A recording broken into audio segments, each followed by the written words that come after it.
revolutionary movements based on radical art, that some of its components critique popular imagination in that same way. But what we've seen over time is that the blues, that all these things that historically we write as radical were seen as popular. And so we have to give that space to the popular as being also radical as well. And this is where porn or BDSM or those other forms come into play in terms of articulating that. I think Amber's point earlier about shifting how we think about knowledge, but doing that in a way that we question what sexuality is and how we compose that becomes important too.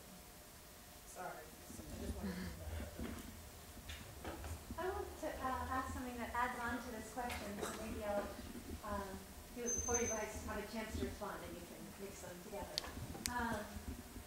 I've just been talking a lot with students about this question of trigger warnings and the need to avoid things that might traumatize or re-traumatize, and the ways in which the objects of trigger warnings are usually quite predictable and don't take into account the impossibility of avoiding triggers for people in racialized and sexually minoritarian subject positions.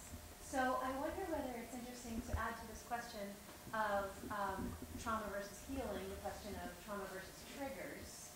You guys are doing such brave work, diving into these subjects that have been very difficult to talk about and that sometimes are,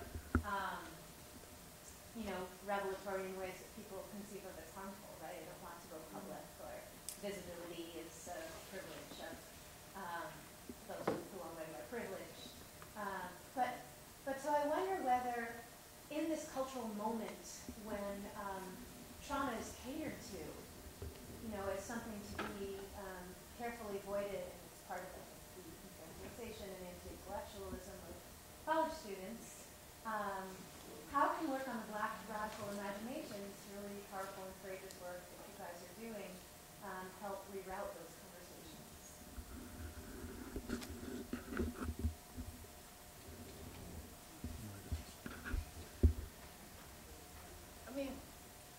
I'll just kind of start off. We were actually talking last night about trigger warnings or students requesting trigger warnings. I haven't taught with trigger warnings. Part of what I think about in my work, but also what I try to do in the classroom in some ways is to say, yes, we are going to get to the matter of racial sexual terror, right? And then we think, okay, so how do we think inside that space, right? And so that's kind of how I would kind of not rather thinking about it as trauma, but thinking about it as terror, right? And conditions of terror.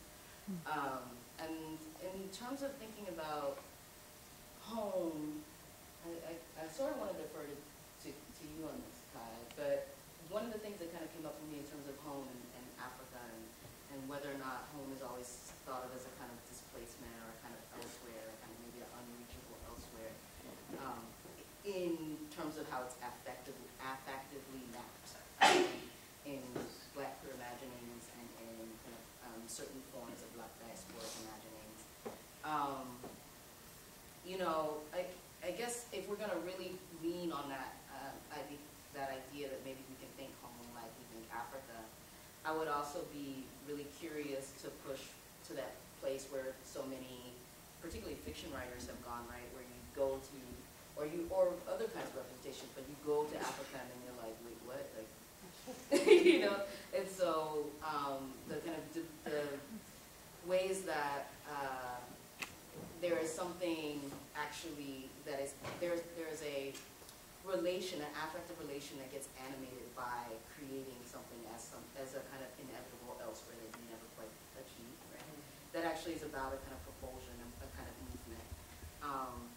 So those are just some reasons.